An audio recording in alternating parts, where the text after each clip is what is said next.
तो 2024 का दाव चेहरे का होगा चुनाव, यही बड़ी खबर। और इस बीच आपको बताते हैं 27 जून वो तारीख तय की गई है जब प्रधानमंत्री नरेंद्र मोदी पार्टी कार्यकर्ताओं को जीत का मंत्र देंगे। पीएम 2500 कार्यकर्ताओं को संबोधित करेंगे 27 जून को। प्रधानमंत्री के भाषण को बीजेपी पूरे देश में प्रसारित करने की तैयारी में है और इसके लिए बाकायदा 15,000 मंडलों को चिन्हित किया गया है जहां पर स्क्रीन्स लगाई जाएंगी। तो 15,000 मंडलों में वो जगह चिन्हित की गई है जहां ये स्क्रीन्स लगाई जाएंगी। 2,500 कार्यकर्ता सामने बैठे होंगे जिनको प्रधानमंत्री नरेंद्र मोदी संबोधित करेंगे, जीत का मंत्र देंगे और 2024 के लिए कार्यकर्ताओं में नई ऊर्जा, नई स्फूर्ति भरेगी। हम सीधे आपको लेकर चलते हैं, मेरे साथ मेरे सहयोगी नीरज पांडे इस वक्त मौजूद हैं। नीरज, चुनाव जीतने के लिए संगठन की मजबूती, संगठन शक्ति, इसका जिक्र बार बार प्रधानमंत्री नरेंद्र मोदी की तरफ से किया जाता रहा है और ऐसे में अब 27 जून के कार्यक्रम के जरिए उसी की तैयारी, संगठन को मजबूती देने के लिए, कार्यकर्ताओं में नई ऊर्जा और स्फूर्ति भरने के लिए ये कार्यक्रम। जी बिल्कुल, प्रधानमंत्री नरेंद्र मोदी संगठन की ताकत को समझते हैं। वो हमेशा ये कहते हैं कि वो एक सामान्य कार्यकर्ता हैं और जब प्रधानमंत्री बन भी गए तो अपने को प्रधान सेवक कहने लगे। तो निश्चित रूप में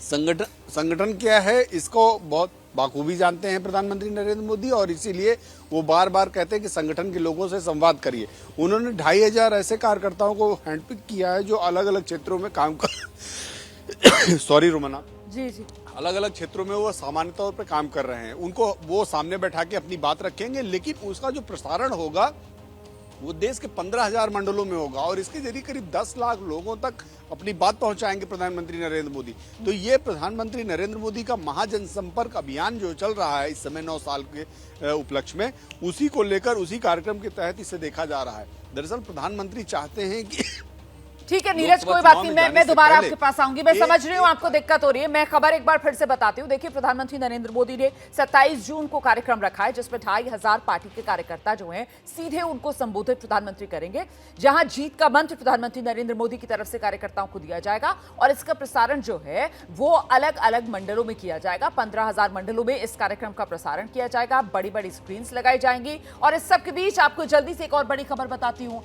27 जून को तो प्रधानमंत्री नरेंद्र मोदी का कार्यक्रम, लेकिन उससे पहले तारीख 23 जून की आएगी जब पटना में विपक्षी दलों की बड़ी बैठक होने वाली है जिसमें विपक्षी पार्टियों के दिग्गज नेता शामिल होंगे। और इससे पहले जेडीयू के राष्ट्रीय अध्यक्ष ललन सिंह ने बड़ा बयान दिया है। ललन सिंह कह रहे हैं 2024 के लोकसभा चुनाव में नीतीश कुमार पीएम पद के उम्मीदवार नहीं होंगे। नीतीश विपक्ष को एकजुट कर रहे हैं और बीजेपी मुक्त भारत के लिए काम कर रहे हैं। ये बड़ा बयान है जो जेडीयू के अध्यक्ष ललन सिंह की तरफ से दिया गया है। माननीय मुख्यमंत्री जी विपक्ष को एक करने में लगे हुए हैं और हम समझते हैं कि हम सबों का भावना, हम सबों का नैतिक समर्थन उनको है, इसलिए पूर्ण सफलता उनको मिले।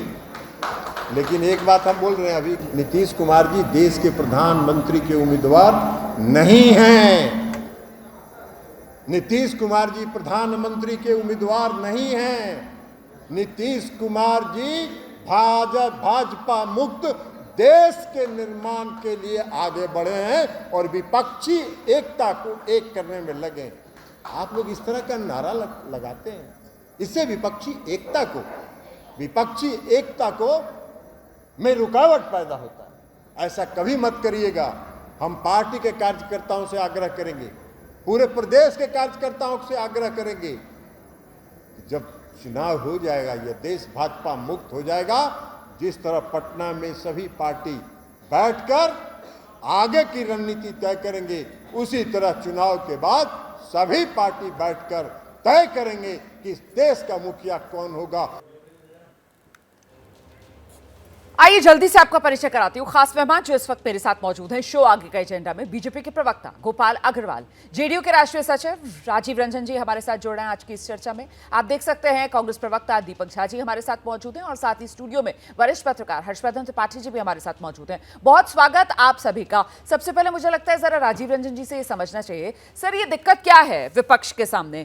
क्या प्रधानमंत्री नरेंद्र मोदी की जो लोकप्रियता है उसकी अहमियत समझते हुए विपक्ष ये जान रहा है कि चेहरा अगर कोई आगे बढ़ाया जाएगा तो फिर वो मात खा जाएगा, इसी वजह से मोदी के सामने विपक्ष की तरफ से कोई चेहरा नहीं? राजीव जी, यही रणनीति है? देखिए रोमाना जी, सबसे पहली बात तो यह है कि कई फैसले रणनीति के आधार पर लिए जाएंगे। ठीक है। और भारतीय जनता पार्टी की ओर से जो एक नैरेटिव चलाने की कोशिश है, चेहरा, मुझे ऐसा लगता है कि अपोजिशन के पास गैलेक्सी ऑफ लीडरशिप है।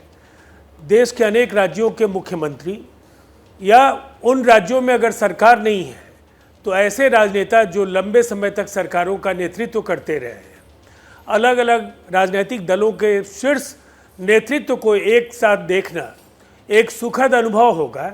और इसकी तुलना पिछले मौक़ों पर दी गई जो ये फ़ोटो अपॉर्चुनिटी के तौर पर जो तस्वीरें बार बार दिखाई जाती हैं कि इसके पहले भी हाथ उठाया गया और दिखाया गया कि हम एक हैं, इससे इतर ये ना कोई शपथ ग्रहण है, न किसी राजनेता का निधन है, न जयंती समारोह है। यहाँ जो लोग आ रहे हैं उन्हें पता है कि देश को एक मजबूत विकल्प देना है और मुद्दों को चिन्हित करके उनके आधार पर एक रणनीति तैयार करनी। जैसे ही घड़ी का काटा दोपहर 2:30 पे आए, बबीता जी का दिल सास बहू साजिश के लिए मचल जाए। और ये है इनकी बहू, पूरे दिन ऑफिस की टेंशन हो जाए गॉन जब ये करें अपना फेवरेट शो फ्री टाइम पे ऑन। इनकी तरह आप भी देखिए अपना फेवरेट शो अपने टाइम पर और डाउनलोड कीजिए एबीपी लाइव ऐप अपने स्मार्ट टीवी पर।